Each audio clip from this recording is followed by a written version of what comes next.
អូខេវីដេអូមុនដោយសារយើងបញ្ញាប់ដាក់បានទេអញ្ចឹងខ្ញុំនឹងសម្រាយប្រាប់បងប្អូនម្ដងទៀតតាក់ទងនឹងកាក់ម៉ាន់របស់យើង option ថ្មីគឺខ្ញុំបានដូរអង្កាំ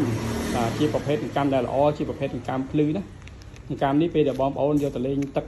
បាទទឹកល្អឬក៏ពេលមេសតុំគឺអង្កាំនេះជួយឲ្យមានពលឺណាជាជាតិប្រភេទអង្កាំបារតណា option ថ្មីរបស់យើងនេះគឺតម្លើងដោយអង្កាំល្អណាអញ្ចឹងជាមួយទៅទៀតខ្ញុំយកទៅដាក់កន្លែងល្ងិតឲ្យបងប្អូនមើលតោះនេះកាក់ម៉ាន់របស់យើងឃើញទេពេលដែលយើងមកតំបន់ល្ងិតណា